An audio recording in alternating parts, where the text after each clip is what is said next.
Davis Miller. Do you remember? I'm the comedian? From last week, 2 weeks ago? Nothing. Okay, whatever. Okay, well, welcome to Next Week Now. It's next week. But now, I can't up sometimes. I'm too good. Anyway, using the $15 made from my recent stand-up tour, we were finally able to fund an in-depth investigation to figure out what Victoria's Secret really is. What is she hiding? Did she wear blackface to a Halloween party? Did she cause birds of prey to bomb? Did she make gunshot noises in the Union? We sent our top investigators, Cameron and Steven, to find out. After 2 days of fighting and an altercation involving a banana slicer, Steven and Cameron found the big secret. Victoria's Secret lingerie is made by Oompa Loompas and fantastical factories. The same factories used to make Wonka bars. Stephen and Cameron offered an Oompa Loompa his freedom in exchange for this information, yet thousands more are trapped in sweatshop conditions, forced to wear and make lingerie. Oompa Loompas in thongs and tongas work 20-hour days to make the clothing you wear once a year because you want a new necklace. That catalog you misappropriated when you were 12 has a trail of blood behind it. These Oompa Loompas are treated even worse than Next Week Now volunteers. It's crazy. Hey, I've got a joke for you. Why did Victoria cross the sea? To enslave and kidnap the native people of Oompa Loompa Land. You may also be wondering, who is Victoria really? Well, this is the part of the Stephen Cameron report that gets really wild. Victoria is none other than the famous Republican and homophobe Victoria Vega from Nickelodeon's Victorious. Wow. Who knew that famous people could secretly be abusive and evil?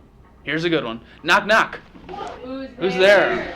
Not an Oompa Loompa. Get it? They can't be at the door because they're all chained up in Tori Vega's factory.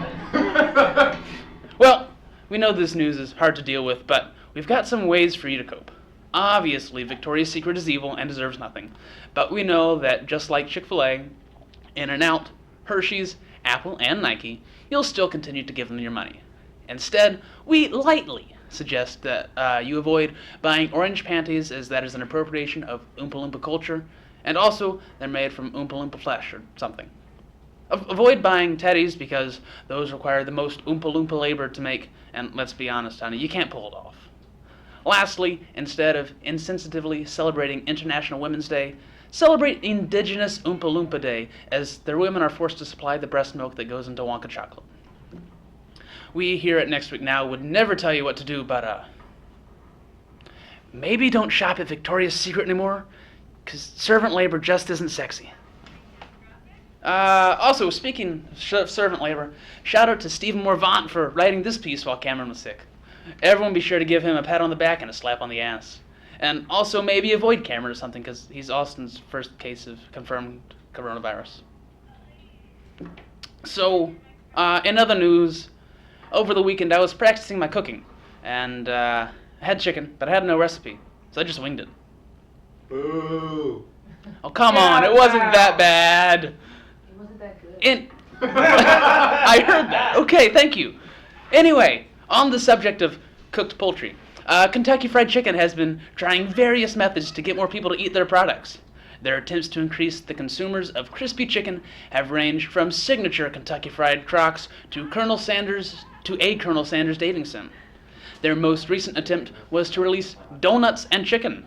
I actually tried it yesterday. The donut didn't mix well with the chicken, and afterwards I was still feeling a little peckish. Go home! No! Jokes aside, for now, that is not all KFC will have cooking up in the fryer. In the coming week, an error will occur in Kentucky Fried R&D. A man, just one, will fall into a large boiling vat of fry oil and become the one and only Fry Buddy. Covered in grease, the monster will crawl from the oil and reveal its true nature, a friendly friend who just wants to help others. Those that witness the birth of this creature instantly fall in love with his oddly burnt smiley face. After just one day of wandering the earth, Fry Buddy will become an instant hit among the people, leaving both Baby Yoda and Baby Peanut to cry themselves to sleep, as no one cares about them. It's no more. It's Fry Buddy from now on.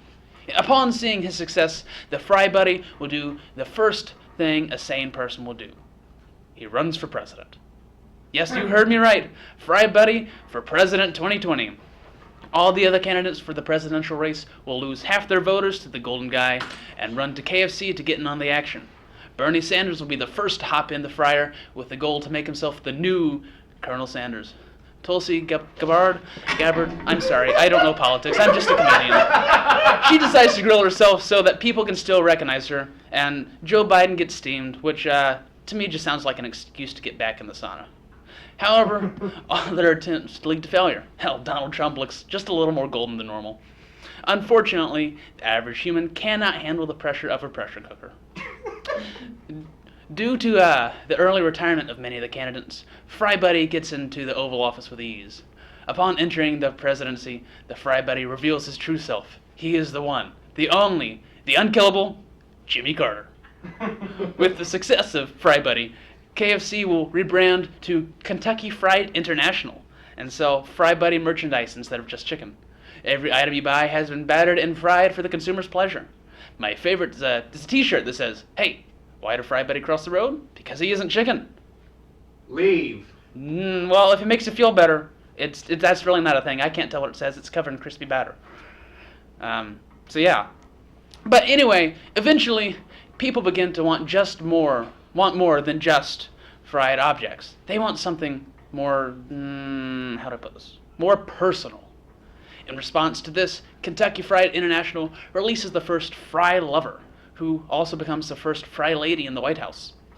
The people go bonkers for this product as the Fry Lover comes in whatever shape or size you desire.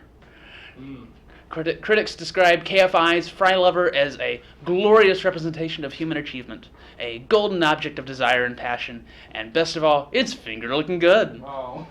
For the young folk, KFI also released the Fry Friend. Unfortunately, this product had to be recalled due to the target demographic being vastly different than those willing to buy the product.